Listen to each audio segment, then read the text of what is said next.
Un testimonio realmente esperanzador en el canal de los paraguayos en su aniversario 58 precisamente. Así es que este tipo de historias ustedes nos hacen llegar y por supuesto compartimos con los televidentes. Cambiamos de tema, tenemos que hablar ahora a continuación de una realidad que nos golpea y nos interpela como sociedad. Las cifras son realmente preocupantes, estamos hablando de la salud mental y sobre todo los últimos casos de suicidio que se han dado en nuestro país. Hay que decir de que entre sábado, domingo y ayer lunes, 16 hechos de suicidio que ha reportado la Policía Nacional. Este número que sin dudas nos tiene que llamar bastante la atención como sociedad, a las autoridades también, a la ciudadanía en general. ¿Qué estamos haciendo para buscar prevenir los hechos de suicidio que afectan a preadolescentes, a jóvenes, a adultos e incluso a adultos mayores? Rescatamos el testimonio de una persona que hace 31 años, él admitió haber intentado quitarse la vida en una situación impulsiva, decía Luis Guillén, que estuvo como invitado también en un programa en C9N, tuvo secuelas, perdió la visión y tuvo que seguir un acompañamiento psicológico a tal punto que él mismo se involucró en su problemática y se convirtió él en psicólogo. Conocemos la historia y luego ya hablamos con nuestros entrevistados. Todo lo mío es por impulso. Es cuestión de que hay un suceso precipitante y ahí tomé la decisión de acabar con mi vida. No es que yo tuve un estado temporal donde analicé, estudié las maneras, el método, se lo he utilizado, nada. Eso sí, escribí carta de despedida, que está entre los indicadores, doné los bienes que eran míos, cosas personales, y posteriormente tomé la decisión y lo hice. ¿Ya? Y las personas que pasan con los padres no creen. Entonces, no, ¿qué va a hacer? No, y le retan. Hay que tener empatía y demostrarle, más a los adolescentes, ¿verdad? Pero a todo en general, que se le comprende, se le va a ayudar y que lo que está expresando es importante para los familiares, ¿verdad? Para el padre, quien la asista en ese momento. Al principio no, al principio estaba asaltada nuevamente. Durante 6 meses tuve deseo de morir, porque era acostumbrarme a ser ciego. Ahora, cuando pasó los 6 meses, me senté y hablé con mi mamá en ese momento y le dije, bueno, ¿hay o no una posibilidad de recuperar la vista? Me dijo, por ahora no. Y ahí yo tomé la decisión y dije, bueno, listo, para el año que viene, ve a escuela de ciego, todas esas cosas y comencemos de nuevo. Y ahí vino mi proceso de recuperación, de readaptación. No, pues estaba readaptado, o sea, ya estaba adaptado. Yo tenía mi vida normal como si fuera como antes cuando veía. Pero ahí yo tomé la decisión de no hacer un segundo intento. Queremos hablar de todas las aristas de este tema, es por eso que ya tenemos invitados aquí en piso. Está con nosotros el doctor Aldo Castiglioni, él es psiquiatra, y también el licenciado en psicología y magíster en neuropsicología, Daniel Ashihara. Gracias por acompañarnos aquí en los estudios del SNT, y nos preocupa y mucho el aumento que ya mencionaba mi compañero, y el doctor me decía, el 2021 fue el año más crítico en cuanto a suicidios, y buscando un poco tenemos 521 casos en el 2021 y este 2023 no deja de sorprendernos, doctor. Asimismo, se ve un aumento sostenido en el número de la cantidad de suicidios en los últimos 10 años. Sí. Y esto es algo preocupante y tenemos realmente que desarrollar e implementar políticas de prevención. Ahora con la promulgación de la Ley Nacional de Salud Mental en noviembre del año pasado, se da un inicio a un proceso de reforma en la prestación de servicios de salud mental que va a ser muy importante. Me pareció muy importante el testimonio que presentó esta persona que tuvo un intento suicida o que tuvo una crisis suicida. Él comentó que él no presentaba un estado, y es importante saber que no necesariamente uno intenta el suicidio o piensa el suicidio porque tiene un trastorno mental. Sí. Tener un trastorno mental es un factor de riesgo, de riesgo, pero no es necesario. Muchas personas pueden no estar cursando un trastorno mental y estar considerando el suicidio. Por situaciones que te llevan a eso. Exactamente, hay 2 factores principales. los recursos personales y las demandas del medio. ¿Qué significa esto? Recursos personales son mis habilidades psicológicas para afrontar las demandas del medio. Sí. Por ejemplo, mi capacidad de tolerar el malestar, de regular las emociones, de resolver los problemas, de relacionarme adecuadamente con los demás. Y luego están las demandas del medio, o sea, las adversidades de la vida, los problemas que ponen a prueba estos recursos. Generalmente la crisis suicida se presenta cuando las demandas del medio superan nuestros recursos personales. Si yo no tengo suficientes habilidades psicológicas para, por ejemplo, resolver los problemas, entonces situaciones adversas que visto desde afuera a lo mejor no parecen algo que lleve al suicidio, a mí me hace pensar en el suicidio. O puede pasar que yo tengo buenos recursos psicológicos para construir una vida funcional, pero se presentan situaciones extremas, como por ejemplo una secuela de discapacidad, como por ejemplo quedarse ciego, como por ejemplo tener una pérdida reciente significativa, algún familiar cercano muy importante y demás, pueden hacer que yo esté contemplando esto como una opción. Ahora, Daniel, en tu caso, que tratás permanentemente o principalmente con jóvenes, ya sea en tu consultorio o en la misma universidad, ¿ha aumentado también la cifra, sobre todo de jóvenes que o han intentado o han concretado realmente este desenlace? Totalmente, la cantidad se ve, como estaba diciendo el doctor, de una manera sostenida en cuanto a lo que es la prevalencia dentro del rango etario que nosotros vamos a encontrar. Vamos a estar viendo mayoritariamente dentro de los 15 a los 29 años. Sin embargo, estas ideaciones, los pensamientos pueden estar apareciendo muchísimo antes, ya desde los 10, 11 años. Pueden estar presentándose este tipo de pensamientos. Es importante recalcar que dentro de una conducta, dentro de una ideación suicida, estamos hablando de una distorsión cognitiva, porque de repente hay veces que lo afrontamos como si fuese un acto de valentía, un acto de cobardía, y realmente no guarda ninguna relación con ninguna de esas situaciones, sino que al presentarse una distorsión cognitiva, la persona orienta a un estado fútil, a un estado de inutilidad tan extrema que siente que no puede abordar la situación que le sobreviene. En cuanto a los adolescentes, es importante hacer un contraste con respecto al pensamiento general que tenemos en la población. Normalmente pensamos por los adolescentes que son justamente los que adolecen o los que nos hacen sufrir, y eso es un error etimológico. Adolescente tiene que ver con ad olocere, aquel que está creciendo, aquel que está buscando, o sea, aquel que está encontrando su camino, y como tal va a ser un proceso desafiante, va a ser un proceso de tropiezos, un proceso dificultoso, pero que necesita mucho apoyo.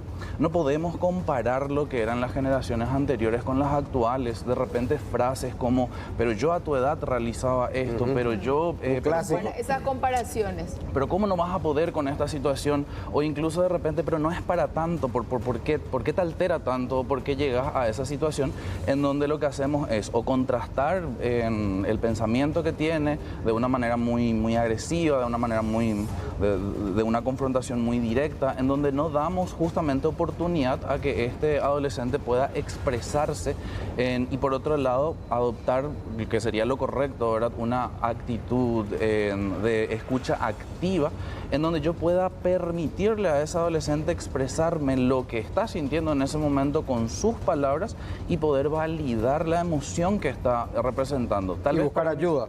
Totalmente. Tal vez para mí, de repente, como papá, como hermano, como tío, puede aparentar que la situación no es tanto porque yo tengo más recursos para poder solucionar esa situación, pero definitivamente es importante dentro de la empatía poder ubicar cuáles son los recursos que está teniendo ese adolescente que tuvo una apertura. Y como también decía el material que estuvieron presentando, es importante que los padres, los abuelos, los tíos entiendan que esto no es un hacerse, no es un querer llamar la atención, no es un estilo de manipulación como tal, cuando hablamos de lo que es una ideación suicida como tal, sino que al contrario es un llamado de auxilio de ese adolescente que no está encontrando la manera de confrontar la situación. Entonces, súper bien, se comprende, pero ¿cuáles serían los síntomas que tendrían que llamarnos la atención? Porque partimos de la premisa del famoso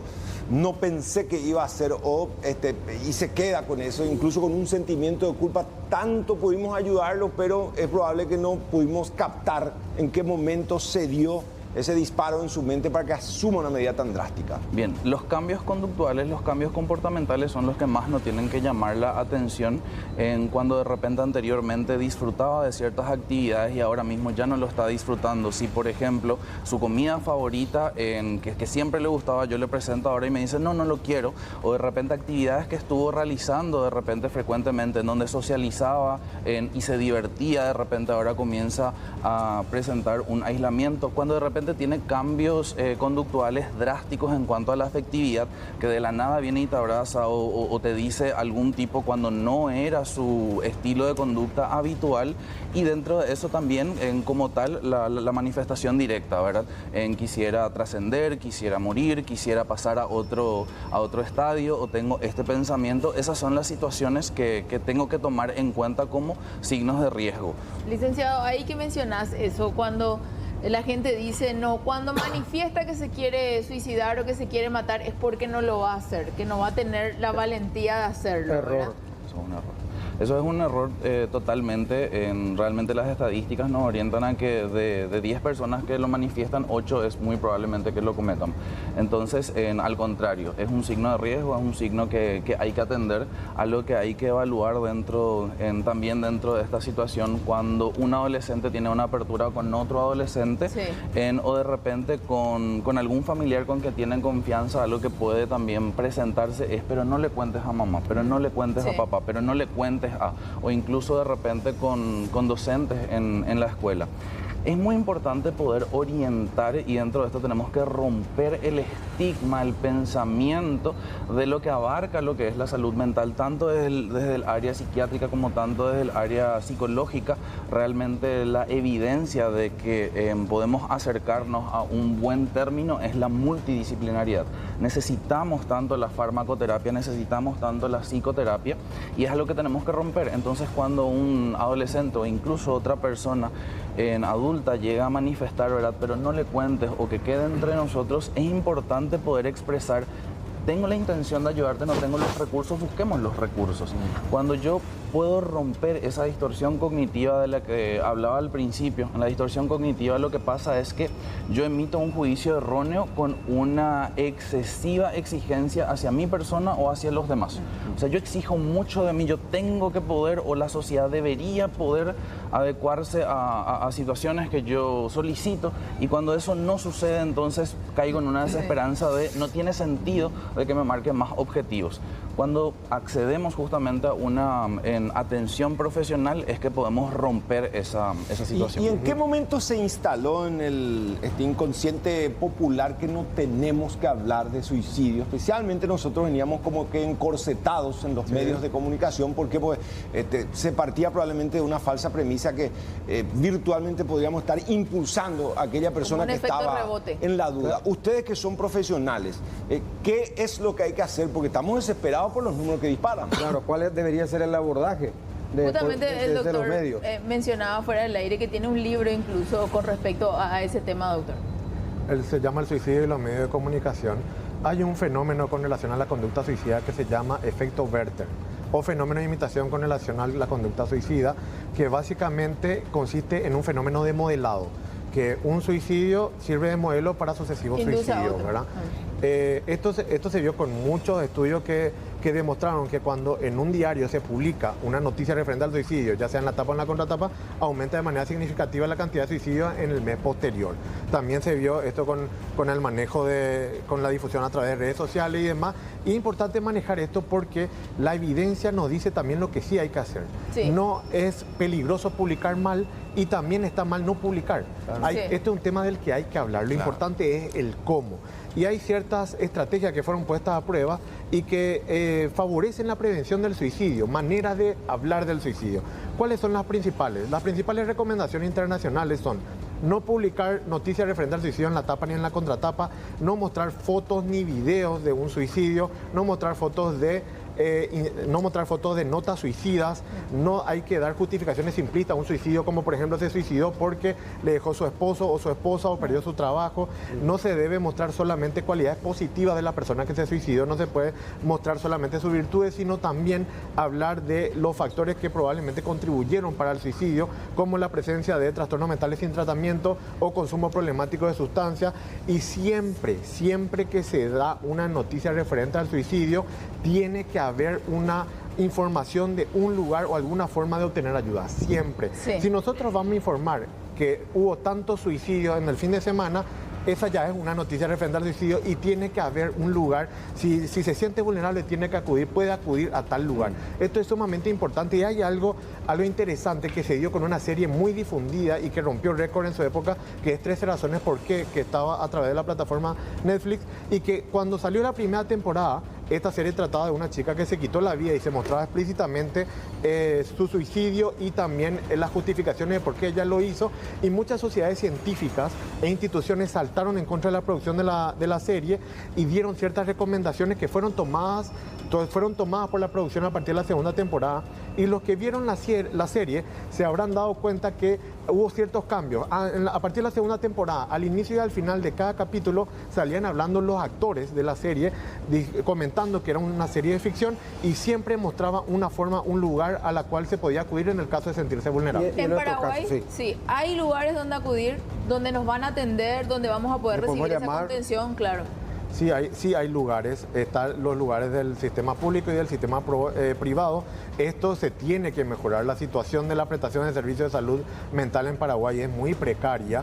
Hay buen pronóstico con este tema de la reforma de la salud mental comunitaria y la promulgación de la ley de salud mental. Ojalá que esto se pueda implementar y que podamos mejorar el acceso.